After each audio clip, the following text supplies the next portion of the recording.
The taxi driver helped me out of the back seat, his weathered hands gentle as he steadied my arm. My legs felt shaky after 3 days in the hospital, and my left eye was still adjusting to the world without that cloudy film the cataract had left behind. Everything looked sharper now, more defined. I wish I could say the same about what I was about to see. "You sure you're okay getting to the door, ma'am?" he asked, setting my small overnight bag on the sidewalk. I nodded, fishing a 20 from my purse. "I've been walking to that door for 42 years. I think I can manage." He smiled and drove away, leaving me standing on the cracked concrete path that led to the house I called home. Since Marcus was 8 years old, the same house where I'd bandaged his scraped knees, helped with homework at the kitchen table, and celebrated every birthday, every graduation, every milestone that mattered. The same house where I'd mourned his father alone after the heart attack, where I'd worked 2 jobs to keep the mortgage current, where I'd given everything I had to make sure my son never wanted for anything. But something was wrong. The porch looked different, cluttered as I got closer. My new clear vision focused on what shouldn't have been there: my rocking chair, the one that usually sat in the living room by the window, my sewing basket, a pile of folded clothes, my jewelry box sitting on top of a cardboard box marked Mom's things, and Marcus's sloppy handwriting. My heart started beating faster, a familiar flutter that had gotten worse since the surgery. I climbed the 3 steps to the porch, each one feeling like a mountain. There, taped to the front door, was a piece of notebook paper folded in half. "Thank you for being here. If this story touched you, please subscribe and don't forget to leave a comment. I read every one of them, and it's how I see just how far our stories are reaching." I opened it with trembling fingers. "Mom, Melissa, and I talked while you were in the hospital. We think it's time you considered other living arrangements. A nursing home would suit you better at this stage. We've packed your essentials. The Sunset Manor on Elm Street has availability. This is what's best for everyone." Marcusi read it 3 times before the words really sank in. My own son, my only child, the boy I'd raised alone after his father died, the man I'd sacrificed everything for, had just evicted me from my own home. I tried the door handle, locked. I knocked softly, then harder. No answer, though I could see the flicker of the television through the living room curtains. My television. In my living room, behind my locked door. "Marcus?" I called out, pressing my face against the cool glass. "Marcus, I'm home." Nothing. I sat down heavily in the rocking chair, my rocking chair, and looked around at the pathetic collection of my life, scattered across the porch. 42 years of memories reduced to a few boxes and bags. The jewelry box my mother had given me on my wedding day, the Afghan I crocheted during the long nights when Marcus had pneumonia as a child. 3 framed photos, one of Marcus's graduation, one of his wedding to Melissa, and one of his father holding baby Marcus at the hospital. The irony wasn't lost on me. I'd spent 3 days in the hospital getting my vision fixed, and now I could see clearly just how little I meant to the person I'd loved most in the world. I pulled my sweater tighter around my shoulders. October in Minnesota was no joke, and the sun was already starting to set. The temperature would drop soon. But where else was I supposed to go? The note mentioned Sunset Manor, but I'd driven past that place plenty of times. It was where people went to die, not to live. Besides, I didn't have the money for a place like that. Marcus knew that. A car door slammed across the street. Mrs. Patterson from the Blue House was coming home from work, her scrubs wrinkled after a long shift at the hospital. She waved at me like she always did, but then her expression changed as she took in the scene, the boxes, the furniture, me sitting on my own porch like a stranger. I tried to wave back normally, like nothing was wrong, like I wasn't homeless at 71 years old. She hesitated for a moment, keys in her hand, then called out, "Everything okay over there, Dorothy?" I forced a smile. "Just getting some fresh air," I called back. "You know how it is after being cooped up in the hospital." She nodded but didn't look convinced. "Well, you let me know if you need anything, will do." But as she disappeared into her house, I knew I wouldn't ask for help, not from the neighbors, not from anyone. This was my humiliation to bear alone. As darkness fell, I wrapped the Afghan around my legs and settled into the rocking chair. The porch light wasn't on. Marcus must have turned it off from inside, but the streetlight provided enough glow for me to see my breath forming small clouds in the cold air. I thought about the note again. This is what's best for everyone. Everyone except me, apparently. I wondered how long they'd been planning this. How many conversations had taken place in my own living room about what to do with me, how to get rid of me, how to clear me out like I was outdated furniture. Through the window, I could see the back of Marcus's head as he sat on the couch. My couch, watching television. Melissa walked through the living room in her bathrobe, carrying a cup of something steaming. She glanced toward the window and saw me looking in. Instead of acknowledging me, she reached over and pulled the curtains closed. That's when I realized this wasn't temporary. This wasn't a misunderstanding or a moment of panic while I was in the hospital. This was deliberate, calculated. They wanted me gone. And they thought I'd just quietly disappear to wherever old, unwanted mothers go when their children are done with them. I rocked slowly in the chair, feeling the familiar rhythm that had comforted me through sleepless nights when Marcus was teething, when his father was sick, when the bills were due, and the money wasn't there. The same rhythm that had rocked me through 42 years of making this house a home. But they were wrong about one thing: I wasn't going anywhere, not yet. This was still my house. My name was still on the deed, and tomorrow when the sun came up and I'd had time to think, I was going to remind them of that fact. For now, though, I pulled the Afghan up to my chin and settled in for what I knew would be the longest night of my life.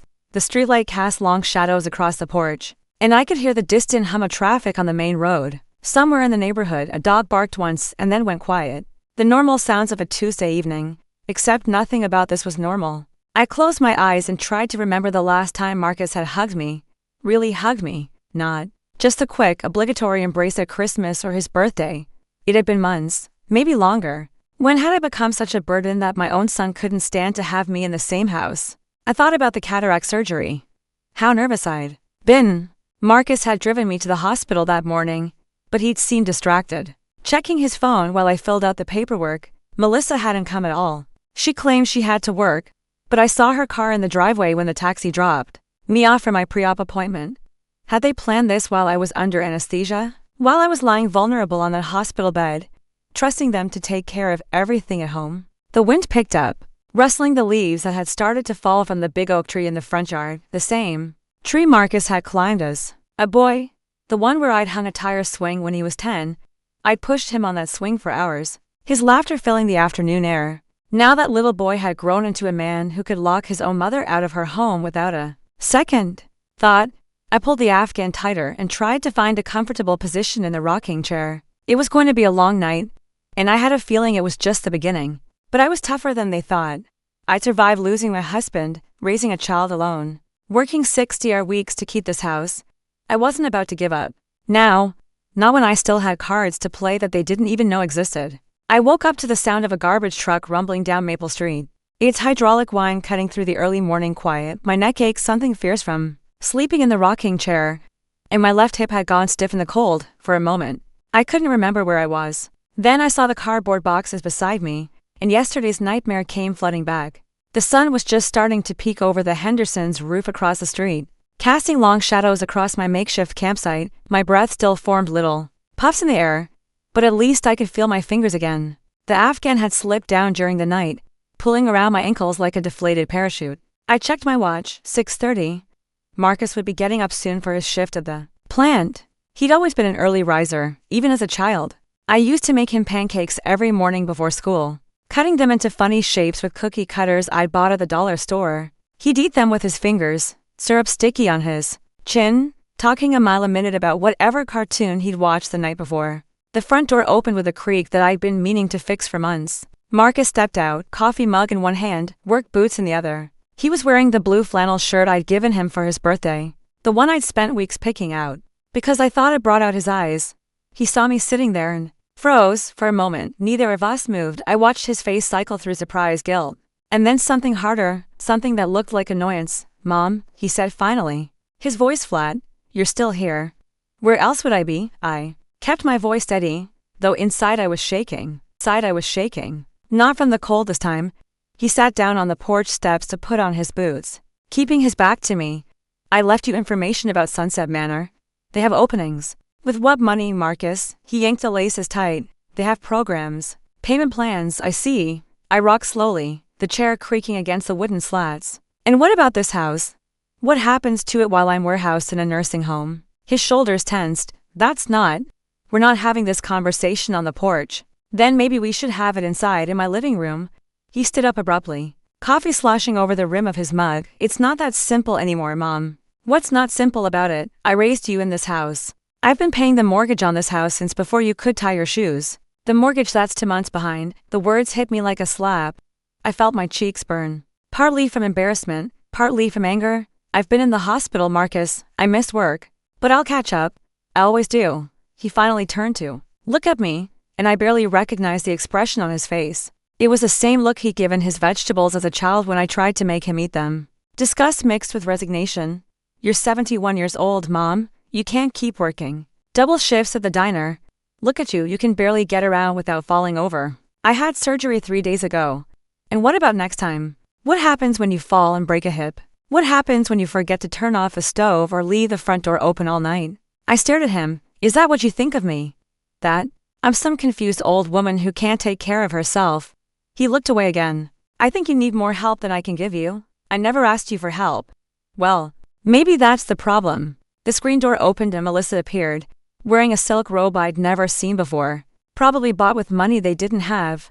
Same as always. She looked at me sitting in the rocking chair surrounded by my worldly possessions, and I swear, I saw the corner of her mouth twitch upward. Morning, Dorothy, she said sweetly, too sweetly. How did you sleep? I didn't answer. I was too busy studying her face, looking for some sign of the woman who used to sit at my kitchen table, crying about her marriage problems. The woman who called me Mom the first Christmas after she and Marcus got married, Melissa. Marcus said, his voice tight. Not now. I'm just being polite. She wrapped the robe tighter around her waist. Though I have to say, the neighbors are starting to ask questions. Mrs. Patterson called last night. She was concerned. Of course she was. Mrs. Patterson was a good woman. But she was also the kind who noticed everything and remembered it all by noon. The whole street would know that Dorothy Brennan was living on her own porch like some kind of vagrant. I'll handle the neighbors, Marcus said. Will you? Melissa's voice had an edge to it now. Because I've already had to field 3 phone calls this morning. People want to know if they should call Adult Protective Services. My blood ran cold. Adult Protective Services, the threat every elderly person lived with, the fear that some well-meaning stranger would decide you were incompetent and strip away what little independence you had left. Nobody's calling anybody, I said firmly. Melissa laughed. But there was nothing funny about it. Dorothy, honey, look around. You're homeless. You slept outside in 40-degree weather. If that's not a cry for help, I don't know what is. I gripped the arms of the rocking chair so hard my knuckles went white. I'm not homeless. This is my house. It's Marcus's house now, she said quietly. We've been making the payments. We've been maintaining it. You signed the papers last month. Remember, the world tilted sideways. I felt like I was falling, even though I was sitting perfectly still. What papers? Marcus wouldn't meet my eyes. The power of attorney forms. You signed them before your surgery. In case something happened. I tried to remember. There had been so many forms at the hospital. So many signatures required. Marcus had stood beside me, patient and helpful, explaining each one. Medical decisions, financial decisions, temporary arrangements in case I was incapacitated. Those were temporary, I whispered. They were what they needed to be, Melissa said. I looked at Marcus, searching his face for the boy I'd raised, the man I thought I knew. You used those papers to take my house. I used them to keep us from losing it, he said. The mortgage company was threatening foreclosure. I had to act fast. So you stole it. His face darkened. I saved it. I saved us. Do you have any idea what it's been like trying to keep this place running while you're too proud to admit you need help? I never asked you to. You didn't have to ask. The words exploded out of him. You're my mother. It's my responsibility. But I can't do it anymore, Mom. I can't keep throwing money at a house that's falling apart for a woman who won't face reality. The silence that followed was deafening. Even the birds seemed to have stopped singing. I stood up slowly, my joints protesting after a night in the chair. Reality, I repeated. You want to talk about reality?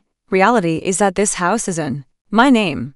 Reality is that those power of attorney papers don't give you the right to throw me out of my own home. Reality is that you're not half as smart as you think you are. For the first time since he'd walked out that door, Marcus looked uncertain. What are you talking about? Melissa demanded. I smiled.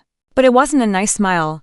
I'm talking about the fact that you two have been playing house with someone else's property. I'm talking about the fact that whatever papers you think you have, they don't supersede a deed that's been in my name for 42 years. Marcus's face went pale. Mom, you don't understand. I understand perfectly. I started gathering my things, folding the Afghan with steady hands. I understand that my son is a thief and his wife is a liar. I understand that you thought I was too old and too stupid to fight back. I picked up my jewelry box and tucked it under one arm. But, most of all, I understand that you have no idea what you've gotten yourselves into. I walked down the porch steps with as much dignity as I could muster, leaving my son and his wife standing there like the fools they were. I had phone calls to make. The walk to the gas station on the corner took longer than it used to, but I made it without stopping. My legs were shaky and my back ached, but my mind was crystal clear for the first time in months. I bought a cup of coffee with quarters from my change purse and used a payphone by the restroom. The first call was to Sarah Chen, the lawyer who handled my husband's estate all those years ago. Her secretary said she was in court, but she called me back by noon. The second call was to the county recorder's office. I needed to know exactly what papers had been filed and when. The third call was to my bank. By the time I walked back to Maple Street, I could see Marcus's truck was gone. Melissa's car was still in the driveway, but the curtains were drawn tight across all the windows. I sat back down in my rocking chair and waited. The game was just beginning. Sarah Chen called back at 11:40-7. I was still sitting on the porch, watching Mrs. Patterson water her flower beds and trying to ignore the curious glances from the mailman when he delivered to every house on the street except mine. Marcus must have put a hold on the mail too. Dorothy, Sarah's voice was warm but concerned. My secretary said you needed to speak with me urgently. Is everything all right? I looked around at my belongings scattered across the porch like a yard sale nobody wanted to attend. That depends on your definition of all right. What's happened? I told her everything. The hospital stay, coming home to find my things on the porch, the note from Marcus, the confrontation this morning. Sarah listened, without interrupting, occasionally making small sounds of dismay or anger when I finished. She was quiet for a long moment. Dorothy, I need you to listen to me very carefully. Are you somewhere private where you can talk? I glanced around. Melissa's car was still in the driveway, but I couldn't see any movement behind the curtains. Private enough. Good. First question. Do you remember signing any documents that specifically transferred ownership of your house to Marcus? No. Just medical forms and something about financial decisions if I was unconscious or couldn't make them myself. Power of attorney for healthcare and financial matters. That's what he called it. Those documents don't give him the right to take your house, Dorothy. They give him temporary authority to make decisions on your behalf, but only under specific circumstances, and they certainly don't give him the right to evict you from your own property. I felt something loosen in my chest, like I'd been holding my breath for 2 days and could finally exhale. So the house is still mine? Unless you signed a deed transfer, which it sounds like you didn't. Yes, the house is still yours. I'm going to need to see exactly what documents were filed, but from what you're telling me, your son has committed several crimes. Fraud at minimum, possibly elder abuse. Elder abuse. The word sat heavy in my stomach. My own son. What do I do now? First, you need somewhere safe to stay while we sort this out. Do you have friends or family? I'm not leaving. The words came out harder than I'd intended. I'm not running away from my own house, Dorothy. If they've changed the locks, then I'll sit right here until they change them back. I looked to the front door, at the windows that had been my windows for decades. This is my home, Sarah. I'm not going anywhere, she sighed. All right, but I'm calling the sheriff's department. You shouldn't be alone right now. No police, not yet. I'd seen what happened when the authorities got involved in family disputes. It got ugly fast and dirty laundry ended up aired in public. Give me a day. Let me try to handle this quietly first. Dorothy, one day, Sarah. If I can't get them to see reason, then we'll do it your way. Another sigh. 24 hours. But I want you to call me every few hours just to check in, and if anything happens, anything at all, you call 911 first and me second. Understood. After I hung up, I sat back in the rocking chair and tried to think. Sarah was right about the legal aspects, but she didn't understand the emotional minefield I was walking through. Marcus was still my son despite everything. Melissa was still the woman I'd welcomed into this family. They weren't strangers who'd scanned an old lady out of her house. They were my family, and that made this both more painful and more complicated. The front door opened around noon. I expected Marcus home for lunch, but instead Melissa stepped out. She traded the silk robe for jeans and a sweater, and she was carrying a plate covered with a dish towel. I brought you a sandwich, she said, setting the plate on the small table beside my chair. I stared at her. A sandwich, ham and cheese. I know it's your favorite. It was surreal. The woman who'd helped orchestrate my eviction was now bringing me lunch like we were having a pleasant afternoon visit. That's very thoughtful, I said carefully. Melissa sat on the porch steps, the same spot Marcus had occupied that morning. Dorothy, I want you to know that none of this was personal. Throwing me out of my house wasn't personal. We're trying to help you. I know it doesn't feel that way right now, but Marcus and I have been talking about this for months. You can't keep living alone. What if you'd fallen while you were by yourself? What if you'd had a stroke or a heart attack? We might not have found you for days. I unwrapped the sandwich. It looked normal enough, though I wondered if she'd spit in it. I have neighbors, I have friends. Mrs. Patterson works 12-hour shifts. The Hendersons are snowbirds. They're in Florida half the year, and your friends. She trilled off diplomatically. My friends what? When's the last time Betty called, or Joan? When's the last time anyone invited you to lunch or church or anything? The Sandwich turned to sawdust in my mouth. She was right, and we both knew it. My social circle had been shrinking for years. People moved away, got sick, died. The ones who were left had their own problems, their own families to worry about. That doesn't give you the right to make decisions for me, doesn't it? Melissa leaned forward. Her voice gentle but firm. Dorothy, I've been watching you struggle for 2 years. The house is falling apart around you. You can barely afford groceries. You're working yourself to death at that diner. And for what? To maintain some illusion of independence. It's not an illusion, it's my life. It's not sustainable. She stood up, brushing dust off her jeans. Sunset Manor has activities, medical care, people your own age to socialize with. You'd have your own room, but you wouldn't be alone. Isn't that better than slowly dying in this house by yourself? I set down the sandwich. Is that what Marcus told you to say? Marcus didn't tell me to say anything. This is me, talking to you woman to woman. I've been taking care of my grandmother for 3 years, Dorothy. I know what it looks like when someone needs more care than they're getting. Your grandmother has Alzheimer's, and you have what? Stubbornness, pride. Melissa's voice sharpened. Those aren't virtues when they're putting your life at risk. My life is my business. Not when it affects Marcus. Not when he's the one who'll have to deal with the consequences when something happens to you. There it was, the real truth underneath all the pretty words about my safety and well-being. They were tired of worrying about me, tired of feeling responsible, tired of having an old woman cluttering up their perfect life. I see, I said quietly. Do you? Because I'm not sure you do. Melissa stepped closer, and I could smell her perfume. Something expensive and floral. Marcus loves you. But he's 43 years old, Dorothy. He has his own life to live. We want to start a family. But we can't do that while we're constantly worried about you falling down the stairs or forgetting to take your medication. My hands clenched in my lap. I don't forget my medication. You forgot to pay the electric bill last month. I was in the hospital. You were in the hospital for 3 days. The bill was due 2 weeks before that. I tried to remember. Had I? Forgotten. The days all seemed to run together sometimes, especially when I was working double shifts. But I always paid my bills, always. That was one time. It was the 3rd time this year, Dorothy. Marcus has been covering for you, making sure nothing got shut off. He's been supplementing your grocery money when you've been too proud to ask for help. He's been fixing things around the house that you can't afford to repair properly. Beach. Word was like a small knife, cutting away at my sense of independence, my sense of self. I wanted to argue, to deny it all. But some of it was true. Marcus had fixed the leaky faucet in the kitchen. He had brought groceries a few times, claiming they were leftovers from some bulk store purchase. I thought he was being generous, not covering for my failures.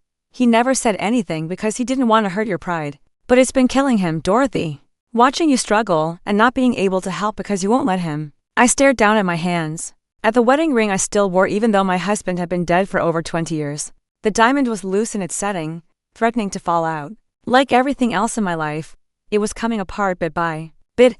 So you decided to force the issue. We decided to give you options, good options. Sunset Manor isn't some warehouse for old people. It's a community. They have book clubs and craft classes and movie nights. You could make friends, have a social life again, and you and Marcus could have my house. Melissa was quiet for a moment. When she spoke again, her voice was softer, almost sad. Dorothy, this house is more than we can afford to maintain even with both our incomes. The roof needs work. The foundation has problems. The electrical system is older than Marcus. We're not gaining anything here except a massive financial burden. Then why not let me keep it? Because you can't afford it either. Because one of these days you're going to fall down those stairs, or have a medical emergency, and we're going to be the ones who have to clean up the mess. Because watching someone you care about slowly deteriorate is harder than you think. I looked up at her, studying her face. The frustration was real. The concern might have been real too. But underneath it all was something else, something harder, and more calculating. You've already picked out the nursing home. We've toured several facilities. Sunset Manor is the nicest one that accepts Medicaid. And you've already decided I can't make this choice for myself. You've had 2 years to make this choice. You've chosen to ignore reality instead. I nodded slowly. I see, and the power of attorney documents were necessary to protect your interests when you were having surgery, and to give Marcus access to my financial accounts, to pay your bills when you were in the hospital, and to put his name on the deed. Melissa's face changed just slightly. A flicker of something that might have been guilt or might have been annoyance at being caught. To protect the property from creditors if your medical bills got out of hand. Creditors like the mortgage company, yes. The mortgage company that was threatening foreclosure. Yes, on a house that was paid off 15 years ago. The silence stretched between us like a taut wire. Melissa's face had gone very still. What did you say? I smiled. And this time it was a real smile, the first genuine one I'd felt in days. I said this house was paid off 15 years ago. There is no mortgage, Melissa. There are no payments for Marcus to make. There never were. She stared at me. That's impossible, is it? Did you ever see a mortgage statement? Did you ever see me write a check to a mortgage company? Marcus said. Marcus lied. The words tasted bitter but satisfying, just like, you're lying now. Just like you've both been lying about everything. I stood up, suddenly feeling stronger than I had in months. The question is, Melissa, what exactly have you two been planning? Because it sure as hell wasn't protecting my interests. She didn't answer. She just turned around and walked back into the house, slamming the door behind her. I sat back down in the rocking chair and picked out the sandwich she brought me, ham and cheese. My favorite. To bat, it was probably the last kind gesture I'd get from her. Through the window, I could hear muffled voices getting louder. Melissa was making phone calls, probably to Marcus. The game was definitely afoot now. Marcus's truck screeched into the driveway at 2:15. I heard him slam the door so hard it echoed off the houses across the street. His work boots pounded out the front steps, and I could feel the whole porch shake under his weight. He didn't knock. He didn't say hello. He just stood there in front of me, still wearing his safety vest from the plant, his face red with anger, and something that might have been panic. What did you tell Melissa? I continued rocking, keeping my voice calm. I told her the truth. What truth? That this house has been paid off since 2008. That there is no mortgage. That you've been lying to your wife about our financial situation. He ran his hands through his hair, leaving it sticking up at odd angles. Mom, you don't understand. I understand perfectly. You've been stealing from me. I set down the glass of water Mrs. Patterson had brought over an hour ago. Sweet woman had also offered to let me use her bathroom and phone whenever I needed. The question is, how much and for how long? I haven't stolen anything. Then where did the money go, Marcus? The money you told Melissa you were using to make mortgage payments that don't exist. He stared at me, opening and closing his mouth like a fish behind him. I could see Melissa watching through the front window, her face pale. I was saving it, he said finally. Saving it where? In an account for emergencies. For when you might need care. I almost laughed. You were stealing my money to save for my own nursing home. It's not stealing if it's for your own good. It's not yours to take. I stood up slowly, my joints protesting but my mind crystal clear. Marcus, I want you to listen to me very carefully. I want you to go inside, pack your things, and leave my house. This is my home too. No, it isn't. It never was. You moved out when you got married. Remember, you have an apartment across town with your wife. We gave up the apartment 6 months ago. He said quietly. Why? He looked away. We couldn't afford both places. Both places? The rent and helping you with your expenses. Another lie. And not even a good one. What expenses? Marcus, my utility bills are less than $50 a month. I buy my groceries with cash. I don't have car payments because I drive a 15-year-old Honda that's been paid off since Bush was president. What exactly have you been helping me with? He couldn't answer because there was no good answer. I'd been taking care of myself just fine until he decided I needed help I'd never asked for. Mom, please, just listen for a minute. I've been listening for 2 days. Now it's time for you to listen. I walked over to where he stood and looked up at him. Even at 43, he was still my little boy in some ways. But he was also a man who betrayed his own mother. I called Sarah Chen this morning. His face went white. You called a lawyer? The same lawyer who handled your father's estate. The same lawyer who made sure this house was properly transferred to my name when he died. The same lawyer who's been keeping copies of all my legal documents for the past 20 years. Mom, you don't need. She's very interested in the power of attorney documents you had me sign. Especially the part where you claim I gave you permission to make changes to the deed on my house. Marcus swallowed hard. Those were legitimate documents, were they? Because Sarah says power of attorney doesn't work that way. She says you can't transfer someone else's property to yourself unless they specifically sign a deed. Giving you that right? I stepped closer. Did I sign a deed, Marcus? The power of attorney answered the question. Did I sign a deed transferring this house to you? He was quiet for so long I thought he wasn't going to answer. Finally, he whispered, no. Then you committed fraud. I was trying to protect you. From what? From living in my own house, from making my own decisions? I could feel my voice rising. But I didn't care anymore. You want to protect me? Then stop lying to me. The front door opened and Melissa stepped out. She'd been crying. Her makeup smudged around her eyes. Dorothy, please, she said, we can work this out. We're family. Family doesn't steal from each other. We never meant for it to go this far. She wrapped her arms around herself like she was cold. It started small. Marcus just wanted to make sure your bills were paid while you were working so much. Then when we lost our apartment, we thought maybe we could help each other out, share expenses. By taking my house, by combining households, Marcus said. Lots of families do it. Multi-generational living. It makes financial sense.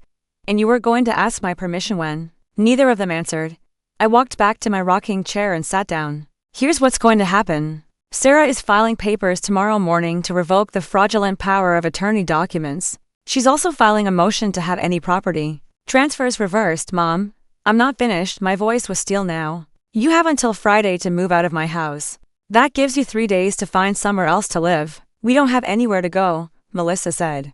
You should have thought of that before you decided to commit elder abuse. Marcus flinched like I'd slapped him. That's not what this is. What would you call it? Taking someone's home without their permission, forging legal documents, lying about their financial situation to justify theft. I looked at both of them. Because that's what the district attorney is going to call it when Sarah files her report. You're going to have us arrested. Melissa's voice was barely a whisper. That depends on you. I rocked slowly, enjoying the way they both hung on my words. If you leave quietly and return every penny you've stolen, I might be willing to keep this between us. We haven't stolen any money, Marcus protested. I reached into my purse and pulled out the small notebook I'd been carrying for 40 years. Every bill, every payment, every financial transaction I'd made since my husband died was recorded in my careful handwriting. Let's see, I said, flipping through pages. According to my records, I should have about $12,000 in my checking account. How much is in there now, Marcus? He didn't answer. How much? I repeated. About $4,000, he mumbled. In my savings account. The one I've been contributing to for 23 years? Mom, I can explain. How much? It's complicated. There were expenses. How much is in my savings account, Marcus? Melissa spoke up. About $600, I nodded calmly. Though inside I was screaming. 23 years of saving. 23 years of putting away $5 or $10 whenever I could manage it. Money I'd saved for emergencies, for repairs, for the security of knowing I could take care of myself. So you stole approximately $15,000 from me. We borrowed it. Marcus said desperately. We were going to pay it back with, what? You don't have jobs that pay enough to support two people, let alone repay what you've stolen. We'll figure it out. No. You won't? I closed the notebook and put it back in my purse. You'll pack your things and you'll leave. And if you're very lucky, I won't press charges. I stood up again, feeling every one of my 71 years, but also feeling something I hadn't felt in months. Powerful. There's one more thing, I said. Walking to the front door, I pulled out a key ring from my pocket. These are my house keys. The ones you had copied when you changed the locks. I inserted the key and turned it. The door opened easily. Marcus and Melissa stared. How did you? Because I never gave you permission to change the locks on my house. Because I called a locksmith yesterday and had them changed back. I stepped inside my own home. For the first time in 3 days. Because this is still my house, no matter what papers you think you have. The living room looked different. They've moved furniture around, hung pictures I didn't recognize. There were clothes draped over the back of my chair, shoes scattered. By the door, they've made themselves a home in my space. And the sight of it made my chest tight with anger. You have 3 days. I said without turning around. After that, I'm calling the sheriff. I started to close the door, then paused. Oh, and Marcus, the next time you want to steal from someone, make sure they don't keep better records than you do. I shut the door firmly and turned the deadbolt through the window. I could see them standing on the porch, looking lost. Melissa was crying again. Marcus was staring at the door, like he couldn't believe it was really close to him. I walked through my house slowly, taking inventory. They'd been living here for months, I realized. There were signs everywhere once I knew what to look for. Melissa's shampoo in the bathroom, Marcus's work clothes in the hamper, a grocery list on the refrigerator in handwriting that wasn't mine, but it was still my house. My furniture, my dishes, my memories embedded in every room.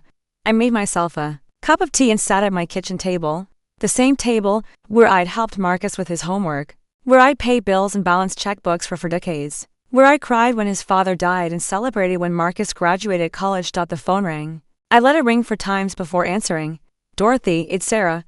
How are you holding up? I'm back in my house.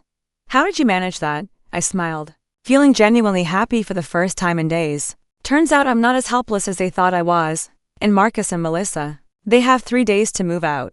After that, we do this the hard way.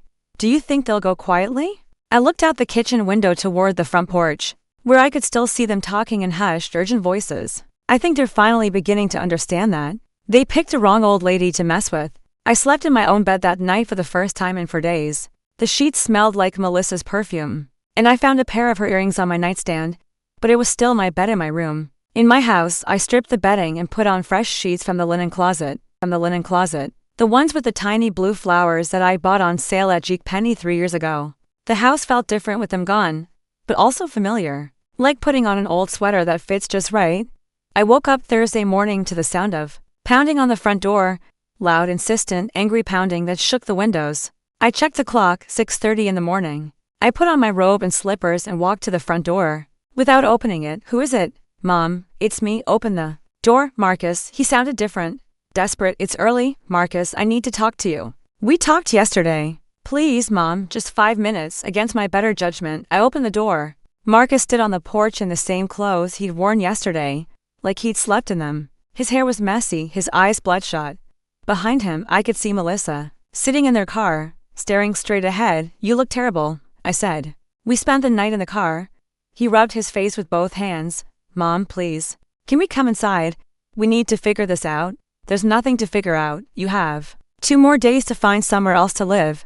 "Where are we supposed to go?" "We don't have money for a deposit on a new place. We don't have family who can take us in." "You should have thought of that before you stole my money. I told you we borrowed it. We'll pay it back." He stepped closer, and I could smell coffee and desperation on his breath. "What if we work out a payment plan? $50 a month until it's paid off." I did the math in my head. $50 a month to repay $15,000, that would take 25 years. I'd be 96 years old when he finished paying me back, assuming I lived that long. "No. $100, Marcus, stop." "Mom, please." His voice cracked like it used to when he was 12 and begging for something he couldn't have. "We made a mistake, okay? We made a lot of mistakes. But we're family. Families work things out.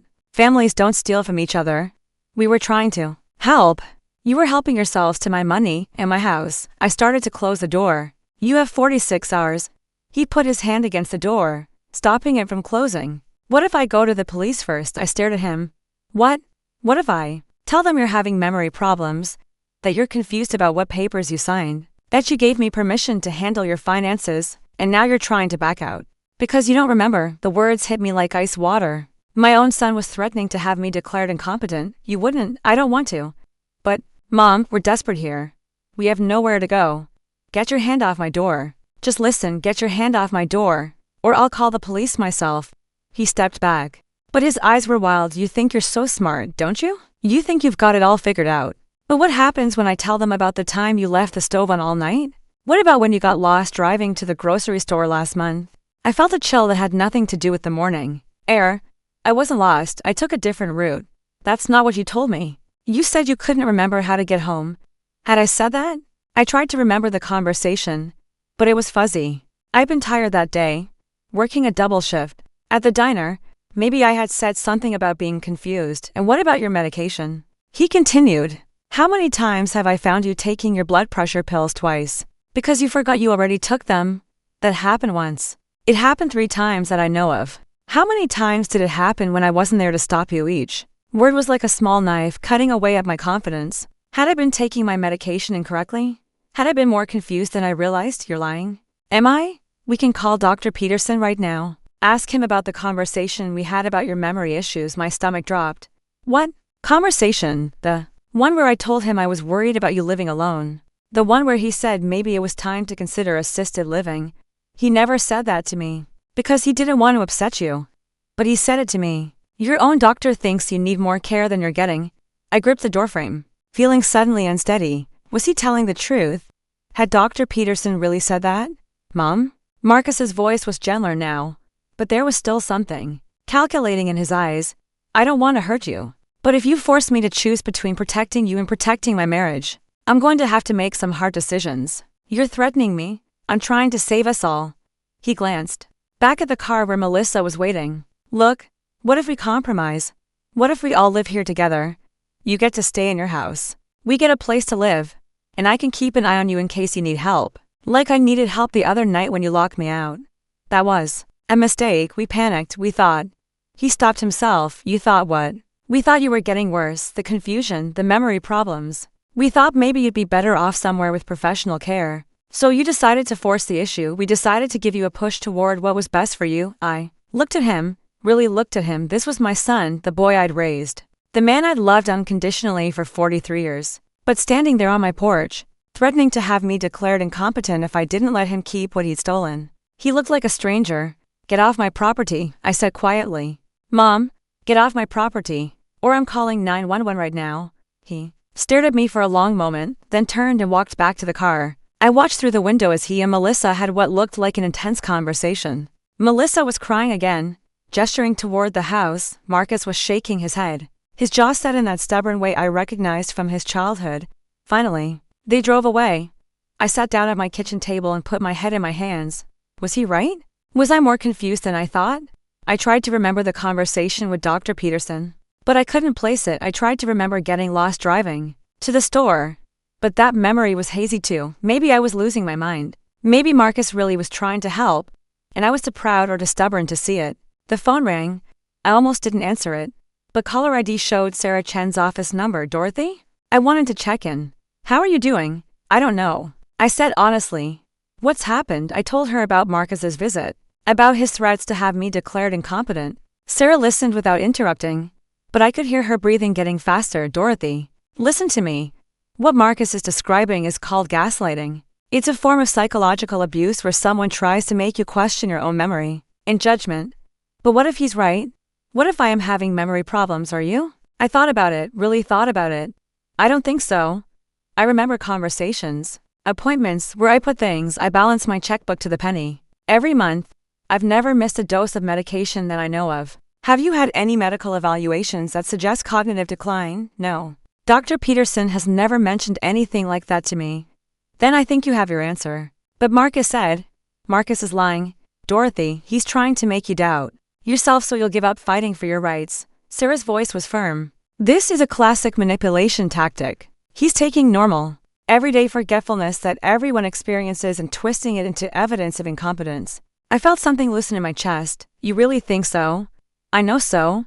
Dorothy, I want you to do something for me."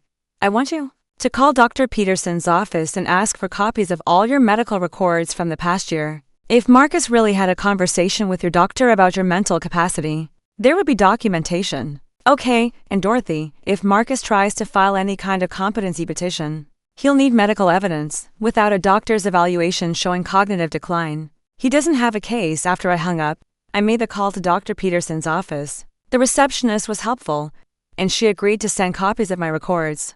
She also checked the notes from my last few appointments.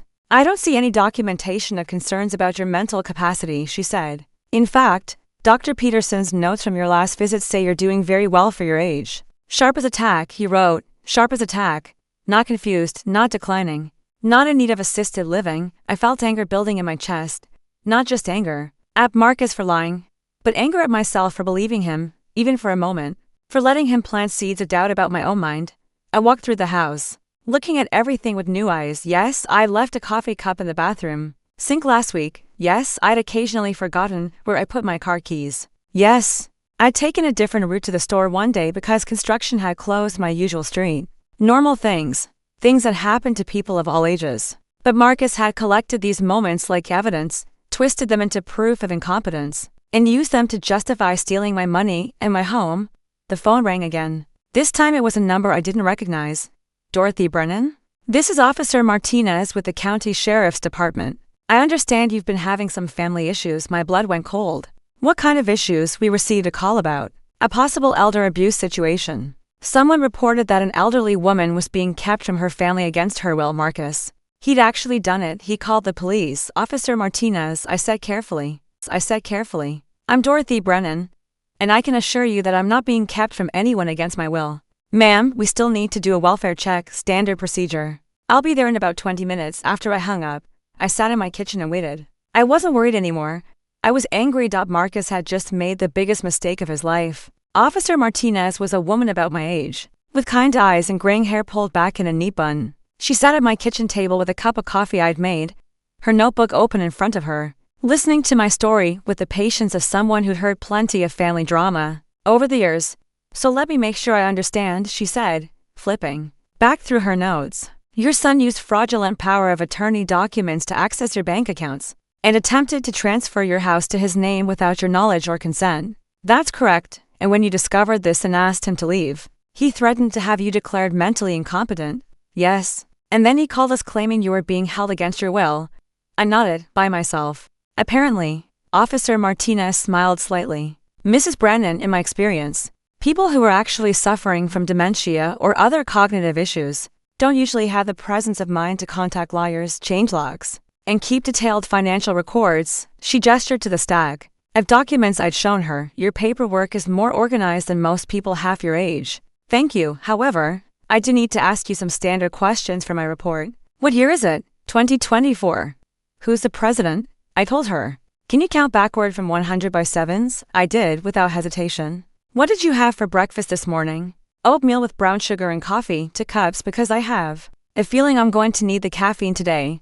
She laughed. Mrs. Brennan, I'm satisfied that you're of sound mind and not being held against your will. In fact, it sounds like you're the victim of financial elder abuse, which is a felony in the state. What happens now? That's up to you. Do you want to press charges? I thought about it. Marcus was still my son despite everything. The boy who used to bring me dandelions from the yard and call them flowers. The man who cried at his father's funeral and let me hold him, even though he was 32 years old. But he was also the man who tried to steal my home and gaslight me into questioning my own sanity. I want them out of my house, I said finally, if they leave quietly and don't bother me anymore. I won't press charges, but if they cause any more problems, understood. Officer Martinez closed her notebook. I'll go talk to them now. There, waiting in their car at the end of the street after she left. I sat in my kitchen and waited through the window. I could see the police car parked next to Marcus and Melissa's sedan. The conversation looked intense, with lots of gesturing and what appeared to be raised voices from Marcus. 20 minutes later, Officer Martinez came back to my door. They'll be gone by tonight, she said. I explained the situation to them, including the potential criminal charges they could face. I also explained that filing false police reports is illegal. How did they take it? Your son was not happy. His wife seemed more realistic about their situation. She handed me a business card. If they give you any more trouble, call me directly. And Mrs. Brennan, you might want to consider changing your phone number. Sometimes in these situations, the harassment continues even after people are forced to leave. After Officer Martinez left, I sat in my living room and looked around. The house felt bigger somehow, like it had been holding its breath and could finally exhale. I could hear the refrigerator humming, the clock ticking on the mantel, the normal sounds of a house at peace. Around for a clock, I heard a truck in the driveway. I looked out the window and saw Marcus loading boxes into the back of a borrowed pickup truck. Melissa was carrying armloads of clothes, her face red and puffy from crying. I didn't go outside. I didn't watch from the window. I made myself a cup of tea and sat at the kitchen table with my back to the front of the house, listening to the sounds of them packing up their life. They were quiet about it, no slamming doors, no shouting, just the soft sounds of boxes being moved and car doors closing. Part of me wondered if Marcus would knock on the door one last time, try to say goodbye or apologize or make one final plea. He didn't. I heard the truck start up, then drive away. A few minutes later, their car followed. I sat in the quiet for a long time, drinking my tea and feeling the weight of the last week settling into my bones. I was tired. But it was a good tired. The kind that comes after you've fought for something important and won. The phone rang around 6 o'clock. Sarah Chen, Dorothy. How did it go with the police? They're gone. Officer Martinez made it very clear what kind of legal trouble they could be in if they don't leave me alone. Good, and how are you feeling? I thought about it. Relieved, sad, angry, proud. I paused. Free? That's understandable. What you've been through is traumatic, even though you handled it beautifully. Sarah, can I ask you something? Of course. Do you think I'm a terrible mother? She was quiet for a moment. Dorothy, you raised your son alone after your husband died. You worked multiple jobs to keep a roof over his head and food on the table. You sacrificed your own needs to make sure he had opportunities. You've been nothing but generous and loving, even when it wasn't appreciated. But I just threw him out of my house. You protected yourself from someone who was stealing from you and emotionally abusing you. The fact that person happens to be your son doesn't change the fundamental nature of what he was doing. I keep thinking about when he was little. He was such a sweet boy. I'm sure he was. But Dorothy, people make choices as adults. Marcus chose to betray your trust. He chose to lie to you and steal from you. He chose to try to make you doubt your own sanity rather than admit what he'd done. Those were his choices, not yours. After I hung up, I walked through the house slowly, room by room. In the bedroom, they left the bed unmade and towels on the floor. In the bathroom, Melissa had forgotten a bottle of expensive face cream. In the living room, There were indentations in the carpet where they'd moved furniture around. I spent the evening putting things back where they belonged. I moved the couch back to its proper place by the window. I rehung the family photos they'd taken down. I threw away the grocery lists and appointment cards they'd left scattered around out by bedtime. The house felt like mine again. I was brushing my teeth when I heard a car in the driveway. My heart jumped, thinking Marcus had come back. But when I looked out the bedroom window, I saw Mrs. Patterson's Honda.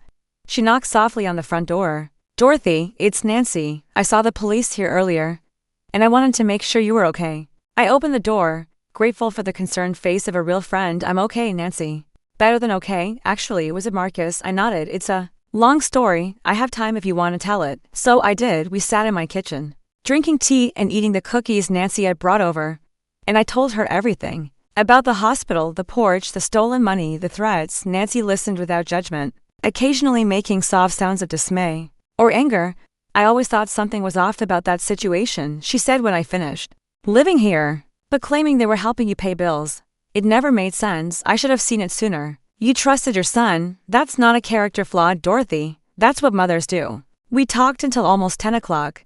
When Nancy left, she hugged me tight and said, "I'm proud of you. It took courage to stand up for yourself like that." That night, I slept better than I had in months. I woke up in my own bed, in my own house, with sunlight streaming through windows that looked out on the yard that belonged to me. I made breakfast in my own kitchen, sat at my own table, and planned my day without having to consider anyone else's schedule or needs or opinions. At noon, the doorbell rang. I opened it to find a delivery man with a bouquet of flowers. "Dorothy Brennan." "That's me." He handed me the arrangement, yellow roses and white lilies, beautiful and fresh. I opened the card, expecting maybe an apology from Marcus or some gesture from Sarah. Instead, it was from the ladies at the diner where I worked. "Welcome home," the card read. "We heard what happened and wanted you to know we're proud of you for standing up for yourself. Take all the time you need. Your job will be here when you're ready. Love, Linda, Sue, Marie, and the whole crew." I stood in my doorway holding those flowers, and for the first time since this whole nightmare started, I cried. Not from sadness or anger or fear, but from gratitude.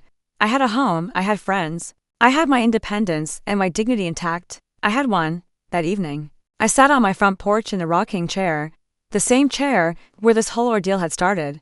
But now I was on my porch by choice, not because I'd been locked out of my own house. The sun was setting, painting the sky in shades of pink and gold. The neighborhood was quiet except for the sound of children playing in a yard down the street, and the distant hum of traffic on the main road. I thought about Marcus, wondered where he and Melissa had ended up. Part of me hoped they were okay, that they'd learned something from this experience. But mostly, I tried not to think about them at all. I had spent 43 years being Marcus's mother, putting his needs first, sacrificing my own happiness for his well-being. I had earned the right to put myself first for whatever time I had left. Mrs. Patterson waved at me from her front yard where she was watering her flower garden. I waved back, no longer embarrassed about what the neighbors might think or say. As darkness fell, I went inside and locked the door in my house. With my things arranged exactly the way I wanted them, tomorrow I would call the bank about getting new account numbers. I would change my phone number. I would install better locks and maybe a security system. I would take steps to make sure nothing like this could ever happen again. But tonight, I was just going to enjoy the peace of being home. The game was over, and I had won. Not because I was cruel or vindictive, but because I had refused to let fear or guilt or misplaced loyalty rob me of what was rightfully mine. I was 71 years old, and I was finally free.